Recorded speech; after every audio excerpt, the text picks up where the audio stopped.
Right, good morning everybody. Welcome back to the channel.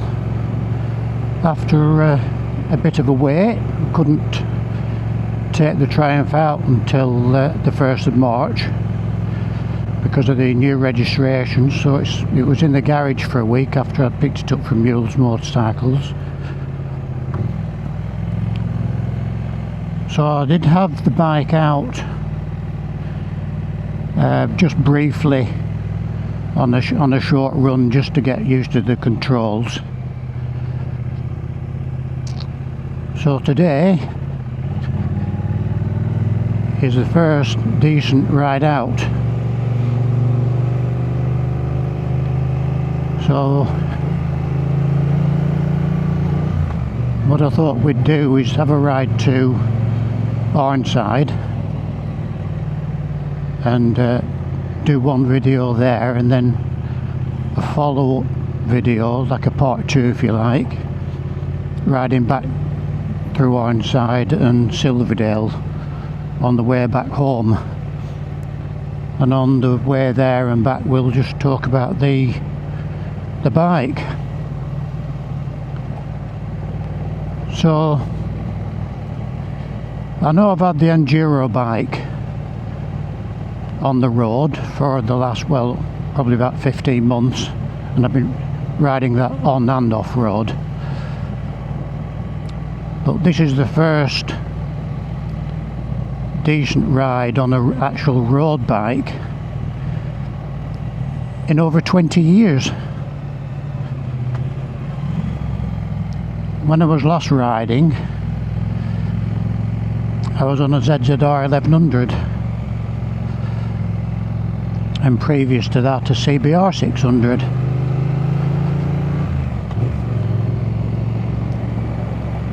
So this is going to seem quite different to riding the Enduro bike on road.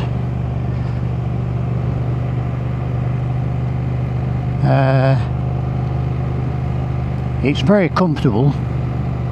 I do like the seat. The seat height is, for 2025, has been risen by 20mm, so it's now 780 as opposed to 760. But what they've done for this year, they've re-sculptured the seat so it's a little bit narrower at the front. So anybody who's ridden the previous model up to 2024 will probably find no difference in actual seat height, you know, when they're sat on the bike, because of it being a little bit narrow, even though it's a touch higher. Well, I'm a 29.5 inside seam, and I can flat foot it on both sides of the bike, which is quite reassuring. There's also lots of space in front when you sat on the bike, because it's a lowish bike. There's quite a bit of room on the outside of the foot peg and also in front of the foot peg, so you can put your feet down. There's nothing worse than trying to put your leg down and your trouser leg getting caught on the end of your foot peg. I've had that happen two or three times on the Enduro bike.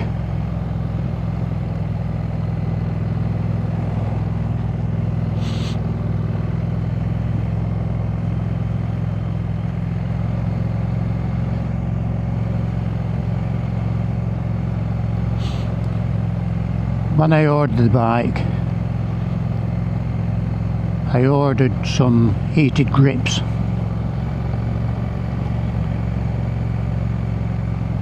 and I was just presuming they were going to be fitted when I went to pick the bike up with the trailer. But there'd been a product recall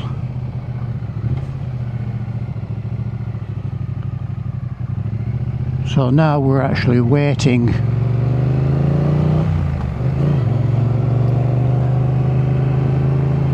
for the heated grips to come into stock at Ewell's, and then I can go and get them fitted. Our original thoughts was to go down at the first service, which is 600 miles, and have them fitted then. But I've a friend on Ian on YouTube.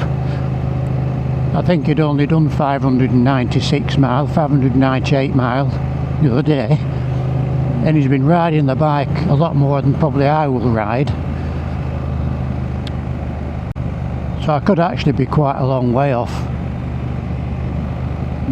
from the first service. So I think what I'll do, when as soon as the heated grips come in, I'll have a ride through the Trough of Bowland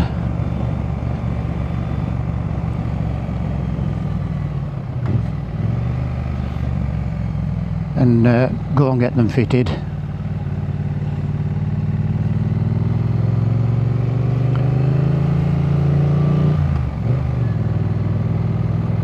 I also had these bar end mirrors fitted.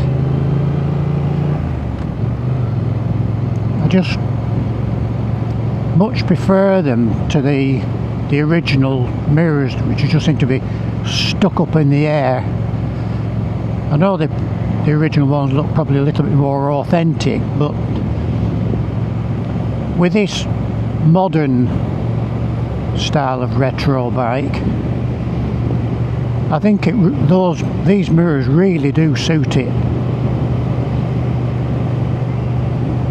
and they just look less cluttered on your bike. They're just a lot neater. And of course,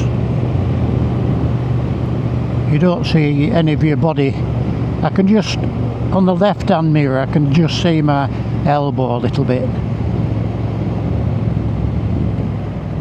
But they do give you really good rearward vision. And there's no vibration at all with them.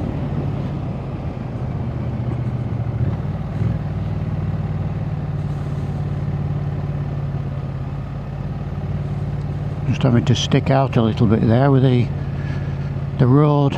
They just won't repair that section of road there at all. They patch it up and patch it up. Before long it's back to what it was originally.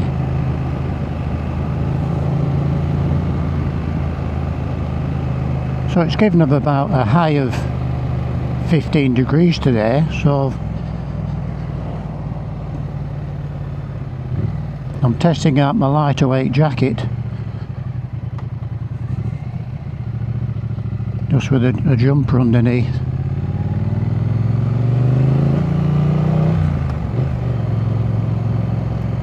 And when I spoke with Adam at Ewell's, I was asking him about the revs for when you're running it in.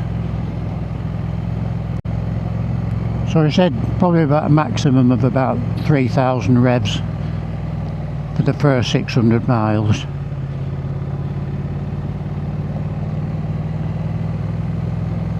And then after that, you know, you could probably just take it up another 500 revs, perhaps up to about 4,000.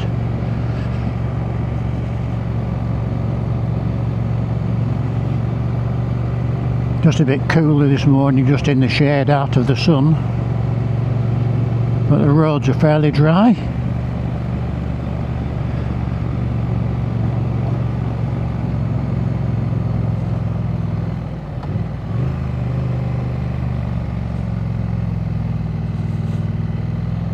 I think I've made the right choice. Well, I better have. End up selling this bike, I'll be ended up with a divorce.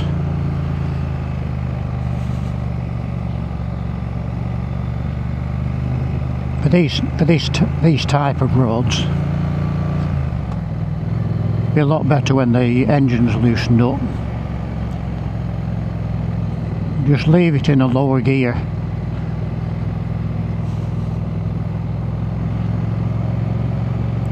And most of my riding will probably be doing, well, what we're doing now, 25 mile an hour.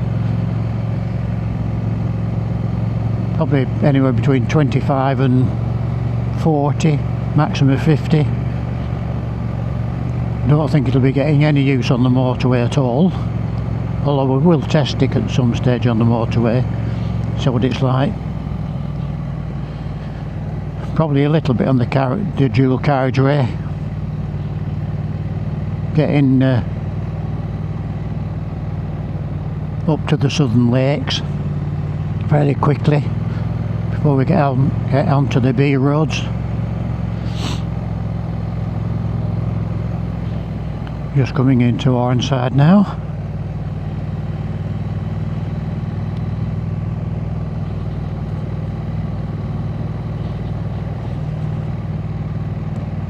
Too early to tell what the suspension is going to be like.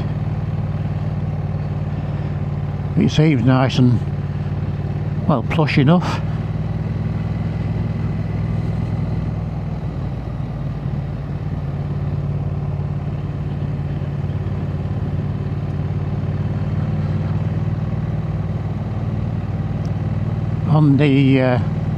On the ride back from Arnside, we'll just talk a little bit about some of the specification, some of the extras that are on it.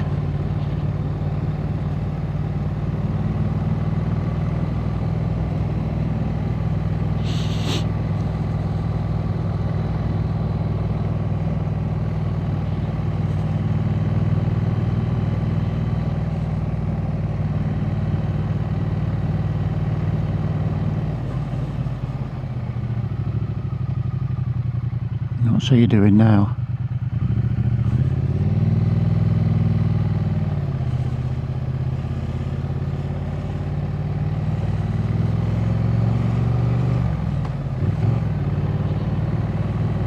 Gear change is nice and positive and slick. I'm sure in time that will get easier. You know, as the clutch wears in as well, you know, the clutch cable.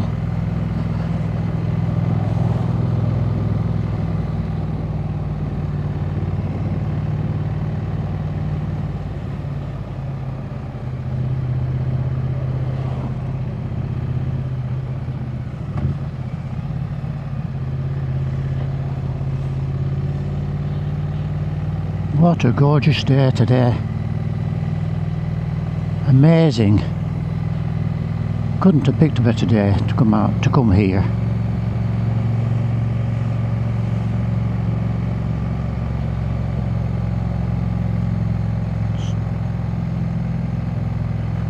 The viaduct, where the train takes you over towards Grange, which you can see in the distance. So we'll stop the first video here. We'll probably just go to the end of the stone jetty and get the drone out.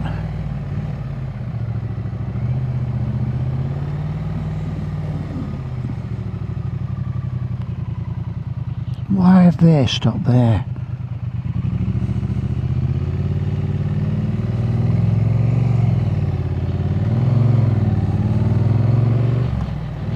Yeah, so if you like the video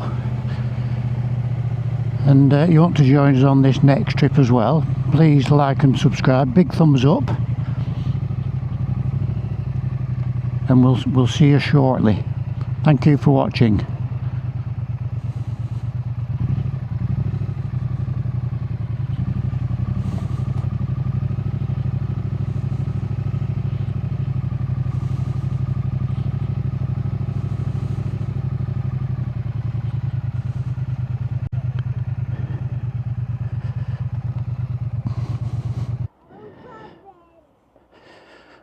Wow, just amazing.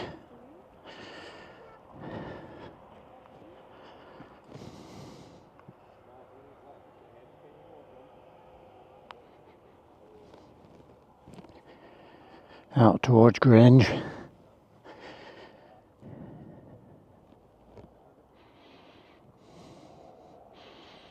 Don't know what the tide's doing at the moment, but it looks as though it's still on the way out.